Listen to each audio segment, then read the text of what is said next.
Louise Erdrich, celui qui veille, c'est comme ça que je vous retrouve aujourd'hui de nuit à l'atelier dans ce fameux canapé vert. J'espère que la lumière sera pas trop dégueu. C'est un livre déjà je vais peut-être vous présenter. Alors Louise Erdrich je connaissais pas du tout, j'avais jamais lu. Il se trouve que c'est une autrice qui est très connue aux États-Unis. Le livre a reçu le prix Pulitzer. Ça c'est un peu comme le Goncourt. Je sais pas exactement quelle est vraiment la grille de lecture pour que les livres soient éligibles à ce genre de prix. Mais honnêtement, tout ce que j'ai lu en Goncourt ou Pulitzer, c'est pas ni moins bien ni mieux qu'autre chose. Voilà, j'irai voir, tiens d'ailleurs, quelles sont les conditions. J'ai l'impression qu'il se tape un peu la coquille entre eux tranquillement. Bref, ici, celui qui veille, c'est une histoire qui parle d'Indiens. Donc moi, j'ai une sensibilité très particulière et très personnelle par rapport à tout ce qui touche aux Indiens d'Amérique. Je crois au peuple primaire en fait. J'ai beaucoup de mal avec l'injustice, donc là il y a des moments où ça a un peu raclé les bords, on va dire. J'ai beaucoup de mal avec l'injustice. Autant vous dire que vivre dans la société actuelle est une partie de plaisir, n'est-ce pas? On va essayer de se concentrer. Au milieu du livre, je me suis dit que j'allais lire quand même la préface qui a été écrite par l'autrice elle-même, où elle raconte qu'en fait, un des personnages, donc Thomas, le personnage de celui qui veille, donc le veilleur de nuit, est en fait le portrait de son grand-père. C'est un portrait romancé, mais il se trouve que son grand-père a vraiment existé et vécu une partie de cette histoire-là. Le postulat de départ, c'est que les Indiens, après avoir été massacrés, privés de leurs terres, après que les Américains aient bousillé toutes leurs ressources naturelles, leur gibier, après les avoir mis dans des réserves, après les avoir rendus alcooliques, etc. etc.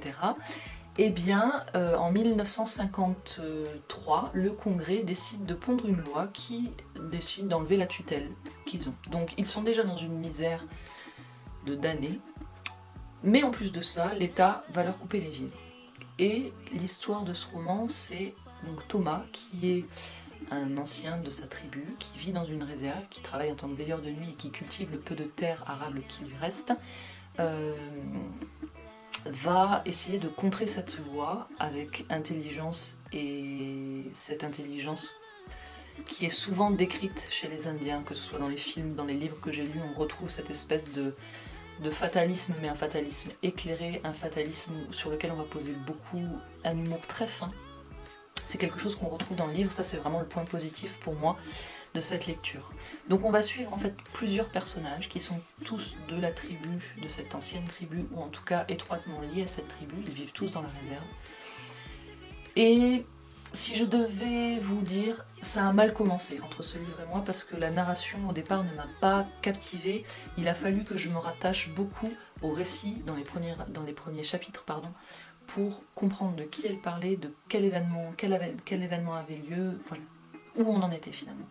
Ça s'est amenuisé au fil de la lecture. Une fois que j'ai bien compris les personnages, j'ai avancé plus sereinement. Chaque chapitre au départ parle du point de vue d'un personnage différent. Et à la fin, on retrouve des chapitres qui sont beaucoup plus concis, et parfois dans le même chapitre, on va retrouver les sensations et impressions de différents personnages.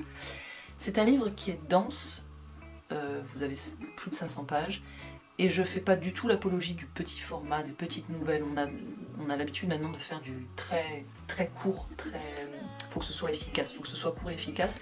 Moi je suis pas du tout dans cette dynamique-là, mais pour celui-ci en l'occurrence, je pense honnêtement que ça aurait pu être un petit peu plus court. Il y a des moments, j'avais envie de savoir comment ça se terminait, j'avais envie de savoir quel était le dénouement, mais il y a des moments où je me suis pas ennuyée, mais ennuyouillée un petit peu. Pour autant, il y a un personnage qui me marque vraiment beaucoup. Je trouve d'ailleurs que ça s'appelle Celui qui veille, mais je trouve que le personnage de Patrice, qui est une jeune femme, est beaucoup plus important dans le livre. Alors c'est pas important, je devrais dire, mais en tout cas ce personnage prend beaucoup de place. C'est une jeune femme qui fait donc partie de cette tribu, dont la mère est un personnage assez énigmatique, assez silencieux, qui parle peu mais qui est porteuse de tout le savoir de sa tribu. Et Patrice hérite de ce savoir-là. C'est un personnage très fort, c'est un personnage qui tient sa famille à bout de bras.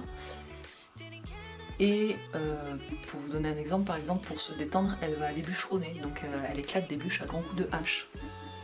Et ça lui réussit, hein, manifestement. Elle a un rapport à la nature aussi qui est très serein, très fort. Et ce que je trouve très beau, c'est qu'elle est porteuse d'une naïveté immense qui lui donne finalement beaucoup de liberté.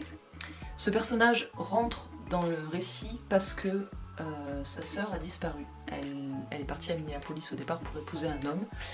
Elle a eu un bébé et Patrice et sa mère, dont je ne prononcerai pas le nom parce que je ne veux pas écorcher, je pense que c'est Zanat, mais ça se prononce probablement différemment, reçoivent des messages plutôt oniriques, en tout cas des messages invisibles qui leur font comprendre que cette sœur, Vera, est dans une mauvaise passe. Donc Patrice va partir à Minneapolis pendant une semaine, c'est la seule possibilité qu'elle ait, elle n'a pas un jour de plus si elle ne veut pas perdre son emploi. Elle va partir à Minneapolis, elle va être raflée dès son arrivée à la gare et elle va se retrouver dans des situations complexes dont elle se sort avec, je dirais pas légèreté parce qu'il n'y a rien de léger dans l'histoire, mais elle s'en sort. Elle s'en sort et elle s'en sort bien. Donc voilà, c'est un livre dans lequel vous allez suivre à la fois le parcours de cette jeune femme, Patrice, qui attend le retour de sa sœur, et c'est vraiment le fil d'Ariane de ce livre-là, mais aussi cette loi qui va passer et qui fait que Thomas et d'autres personnages dont vous suivez la narration tout au long du livre vont s'activer en fait pour faire en sorte de se faire entendre par le gouvernement.